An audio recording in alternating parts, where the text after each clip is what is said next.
Seja bem-vindo à aula, seja bem-vinda. Sabe que aqui não tem enrolação, aqui eu começo a aula direto. É um enorme prazer ter você aqui comigo acompanhando essas aulas. Olha, o que eu posso dizer é que serão muitas ainda pela frente, onde eu venho tratando esse tema da estratégia patrimonial dos sócios e diretores. Então, você que não acompanhou no início, essa minha apresentação será dividida em três partes. Numa primeira parte, eu falarei da questão aqui da constituição do patrimônio dos sócios e diretores. Depois, eu demonstrarei como esse patrimônio é protegido e, no final, eu direi então como que ele é transmitido. Lá na transmissão eu falarei da questão relacionada à sucessão familiar, os processos de inventário, a partilha e também a transmissão da empresa, tá? Então, nós teremos várias aulas ainda pela frente. Então, vamos lá agora, aqui ao assunto de hoje, onde na aula passada eu falei da questão da exclusão dos bens aí no regime da comunhão parcial de bens, tá? E hoje eu vou complementar com esses dois artigos aqui, dizendo nesse primeiro quais são os bens que são incomunicáveis, no segundo aqui os que são presumidos serem adquiridos na constância do casamento, tá? Então, o que diz o artigo 1661 do Código Civil? Esses demonstrando que os bens são incomunicáveis. Então ele diz, são incomunicáveis os bens cuja aquisição tiver por título uma causa anterior ao casamento, tá? Então, qual é um título que é decorrente de uma causa anterior a um casamento? Então, a compra de um imóvel. Vamos imaginar que o marido ou a mulher tenham comprado um imóvel, tá? Antes de casar, tenham pago, só que eles não fizeram a transcrição, aquele imóvel não foi matriculado. A pessoa tem só uma procuração em causa própria, ou ela tem ali um compromisso de compra e venda, mas não foi matriculado. Então, o que acontece? Nesse caso, poderia ser também no veículo. Nesses casos que eu estou apontando, quando a compra aconteceu e foi paga antes do casamento, o que acontece? Esse bem, ele não se comunica. Ah, mas foi pago parte anteriormente e parte posteriormente. O que acontece? A parte anterior é do cônjuge somente que pagou. A parte posterior passa, então, a pertencer os dois, tá? Veja, esse julgado do STJ, ele diz, o doador pode dispor em cláusula expressa a incomunicabilidade dos frutos. Como que acontece esse tipo de situação na prática com bastante frequência? A pessoa constitui uma sociedade, tá? Daí ela quer programar lá a sucessão dela. Então ela faz uma partilha dos bens em vida lá com base nessa possibilidade de ser feita no Código Civil. Se eu não me engano aqui é o artigo 2018. Daí o que acontece? Ela entra como sócia, tá? Depois ela coloca um filho com um pequeno percentual de cotas sociais. E estou dando aqui um exemplo, 2 filhos. Então ela entra lá, integraliza um imóvel, 2 imóveis para o capital social. Faz de conta que esses 2 imóveis têm um valor de R$980 mil, só para vocês entenderem. E R$10 mil ele coloca 2 filhos lá como sócios, R$10 mil de cada um. Então tem um patrimônio naquela sociedade lá de R$1 milhão. O que esse sócio faz? Esse sócio ele vai doar as cotas dele, 50% para um filho e 50% para o outro. Então o que acontece? Esses 2 filhos, eles passaram a ter 50% das cotas sociais da sociedade e cada um vai ter então um patrimônio ali de R$500 mil, só que da pessoa jurídica, tá? Então veja só, o pai saiu e ele, quando ele doa as cotas sociais, ele coloca ali uma cláusula, tá bom? Uma cláusula de usufruto. Então ele fica sendo usufrutuário daquelas cotas. Então, dos lucros que aquelas cotas derem, eles irão ali para este pai que doou as suas cotas para os filhos. Daí, quando ele falecer, o que vai acontecer? Essa propriedade do usufruto, eu já falei do desmembramento anteriormente, ela vai ser consolidada, tá? Ela vai ser consolidada em nome dos filhos. Então, morreu o pai, as cotas são, então, o pai já não é mais usufrutuário. As cotas vão ficar com os filhos, tá bom? E só que o pai, quando doa as cotas sociais, o que ele faz? Porque é interessante, porque os frutos, eles se comunicam se o filho vier a casar pelo regime da comunhão parcial de bens. Então, o pai, para se prevenir, ele coloca uma cláusula dizendo que os frutos também são incomunicáveis quando ele casar. Por quê? Porque daí não irão se comunicar as cotas sociais e nem os frutos. Mas os frutos, nesse caso aqui, eles não se comunicarem, é absolutamente legal, porque tem que atender à vontade do doador. Então, essa é a situação que acontece aonde esses frutos, eles também se tornarão incomunicáveis durante o casamento, tá?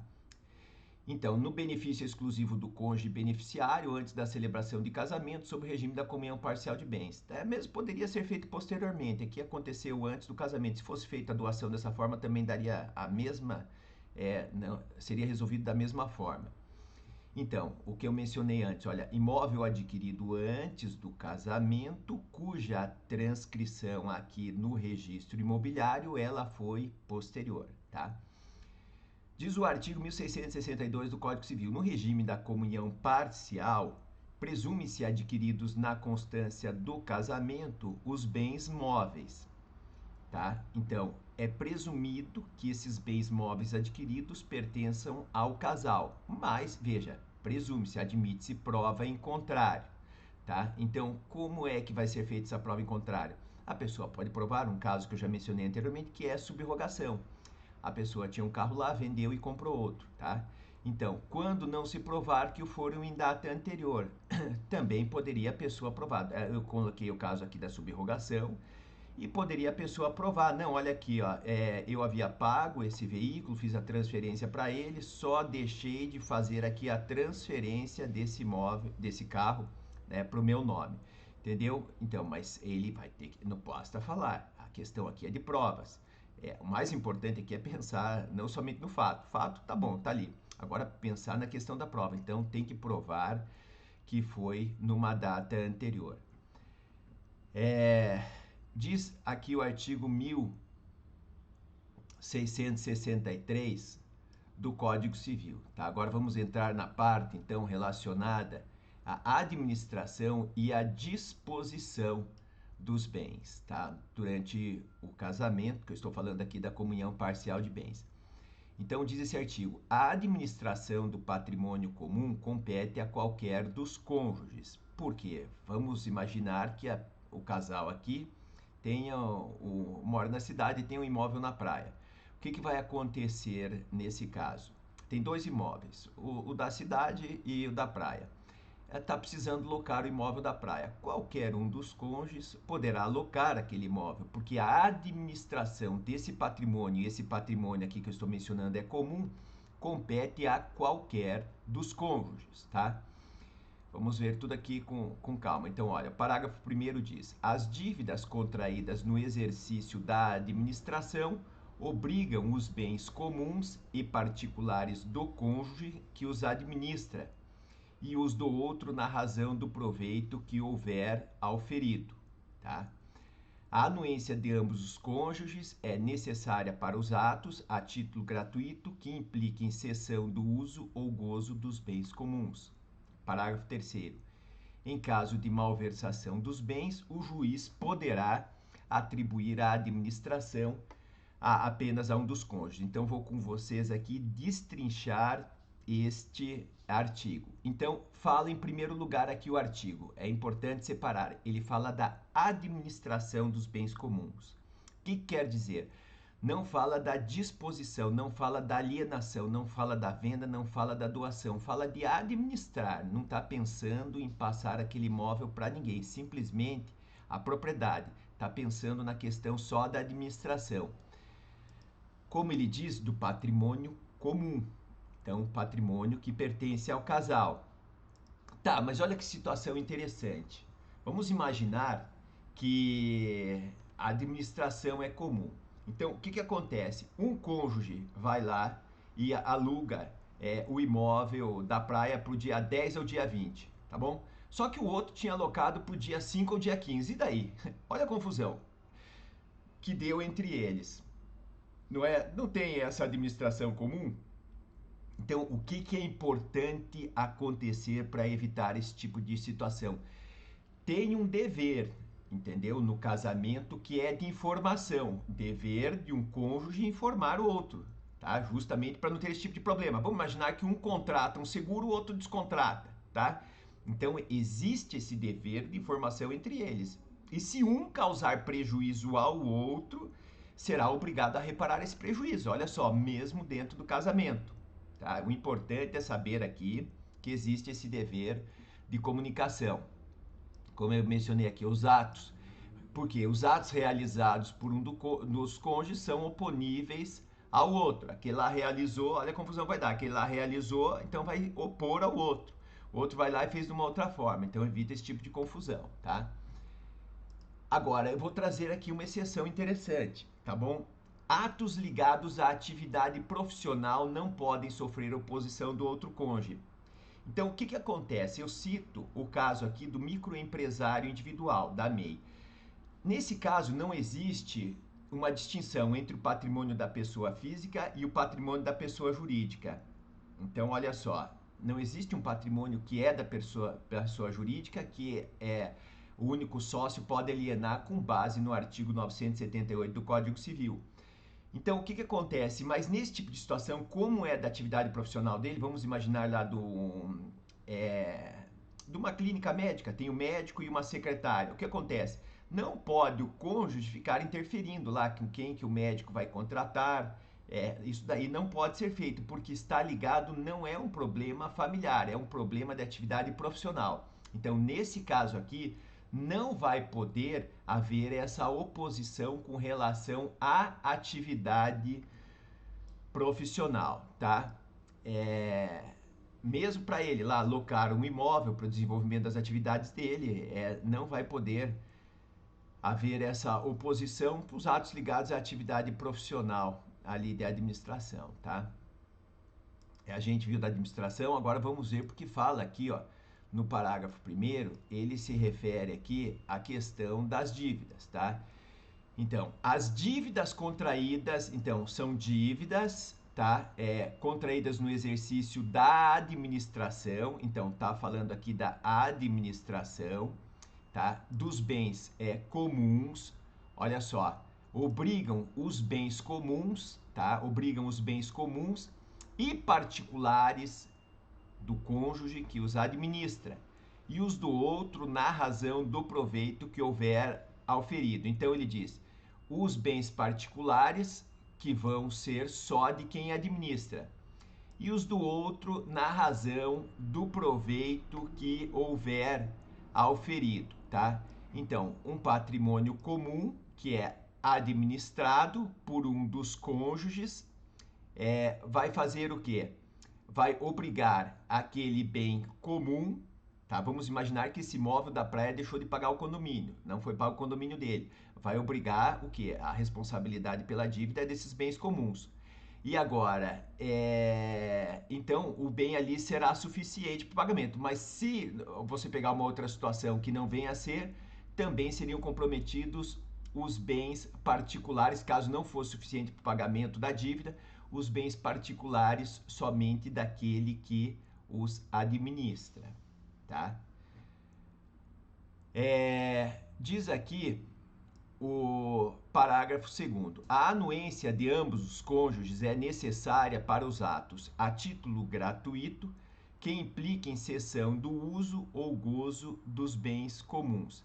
Então, a autorização, o que ele está dizendo aqui, ó, de ambos os cônjuges é necessária para a prática de atos a título gratuito. Então, emprestar um imóvel de veraneio para os amigos. O outro cônjuge tem que concordar, tá? Como ele diz aqui, e que impliquem a cessão do uso ou gozo, né? Na verdade, a pessoa vai usar lá o imóvel da praia. Então, o que acontece? Precisa da anuência do outro cônjuge. Essa anuência precisa ser por escrito ou tácita. Tácita, vai no casamento, ó. assina aqui, né? Mas se quiser guardar prova para um dia, grava lá, pronto, assina, pega o e-mail, uma mensagem do WhatsApp e assim por diante. Agora, o que acontece? Para a prática de atos a título gratuito, mas, veja, a legislação precisa ser interpretada ali de uma maneira sensata, tá? O que acontece? Não vai, a pessoa vai lá, para no sinaleiro, vai doar lá R$ 5, R$ 2, o que vai acontecer? Não vai precisar da autorização do outro cônjuge, não tem lógica. Então, para atos de pequenos valores, são excluídas aí, então, essas autorizações, tá? Diz o parágrafo 3º, em caso de malversação dos bens, o que acontece essa malversação? A pessoa está desviando, por exemplo, em vez do dinheiro ir para a família, está desviando aquele dinheiro lá para outras pessoas ou para outra pessoa. O juiz poderá atribuir a administração a apenas um dos cônjuges, tá? Mas por quê? Veja aqui, o juiz, então tem que ser judicial, tá? O pedido ser feito. Pode acontecer também, vou mencionar, da pessoa ficar incapaz. Então, o que acontece? Aqui o artigo fala da malversação dos bens. Então, o que acontece aqui, ó? Essa administração compete a qualquer um dos cônjuges. A administração não conjunta seria aqui exclusiva a um dos cônjuges, tá?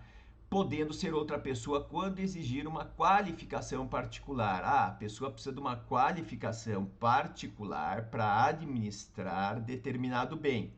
Então, o que acontece?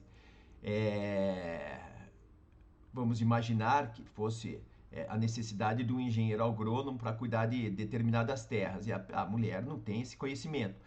Então, o juiz pode nomear uma terceira pessoa com uma qualificação particular para exercer a administração daquele bem que poderia estar sendo degradado, dilapidado e causando, então, problemas aí para a família.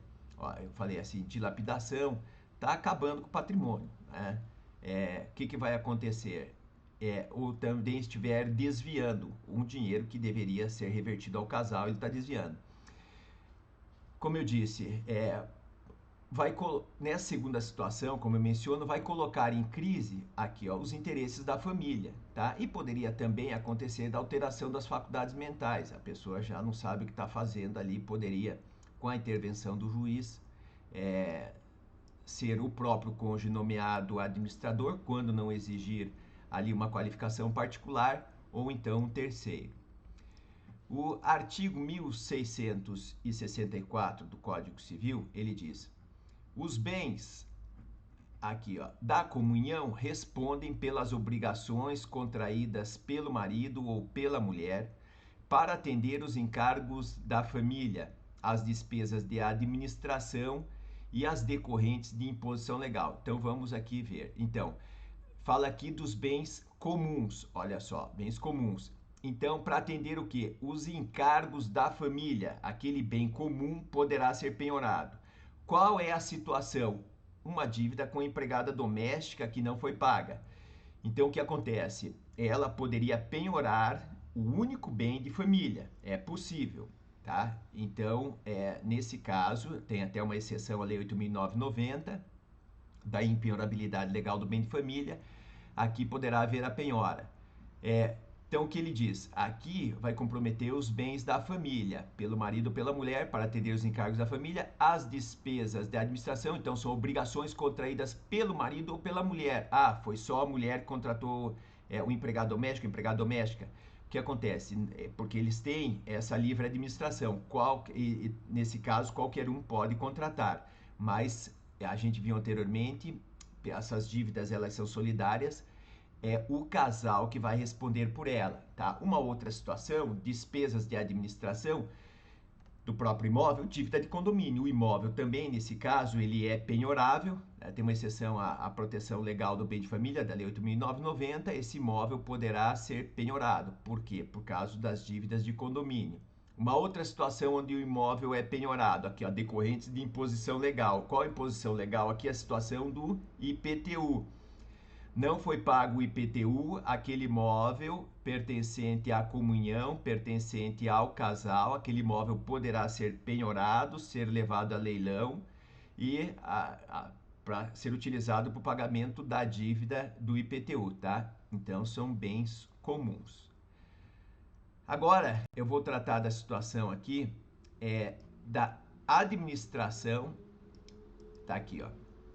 A administração e a disposição dos bens constitutivos do patrimônio particular. Então, patrimônio de cada um dos cônjuges competem ao cônjuge proprietário, salvo convenção diversa em pacto antinupcial, que, olha que é importante vocês assistirem a sequência das aulas. Então, o pacto antinupcial é aquele que é firmado através de escritura pública antes do casamento, aonde os cônjuges escolhem um dos regimes de bens estabelecidos na lei. Nesse caso, eu estou falando da comunhão parcial, mesmo porque é o regime legal, caso não seja nenhum dos estabelecidos na lei e nem moldado um que pode ser feito segundo a vontade dos cônjuges, desde que contraria uma norma de ordem pública. O que acontece?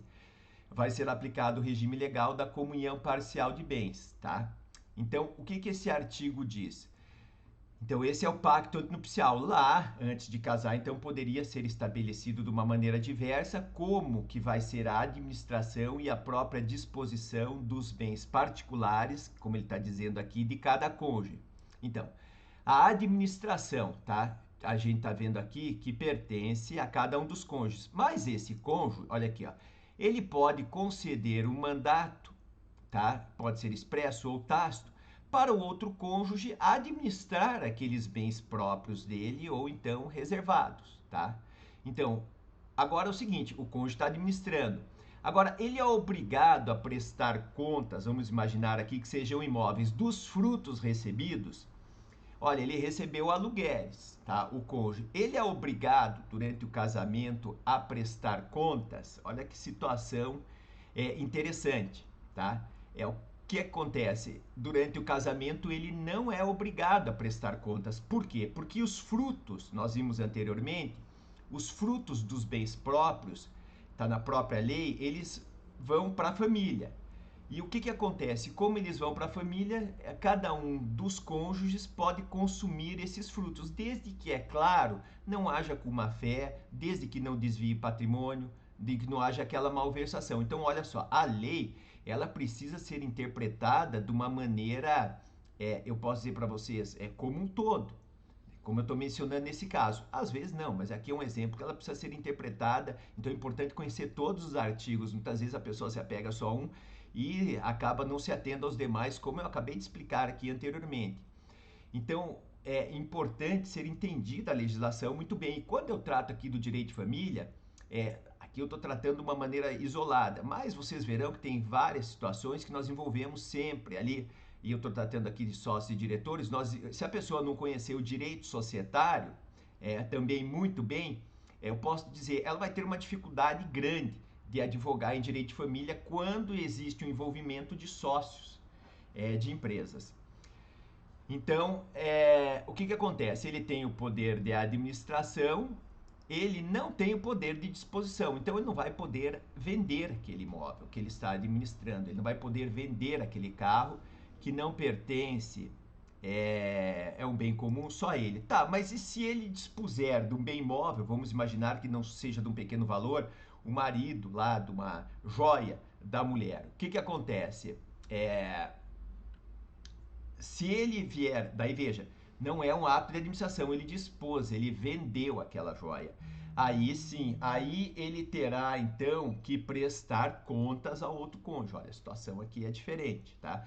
Ou poderia ser vendido um determinado bem que pertence somente a um dos cônjuges, o outro vai lá e ratifica, diz, não, eu concordo com essa venda, tá aqui, não tem problema nenhum.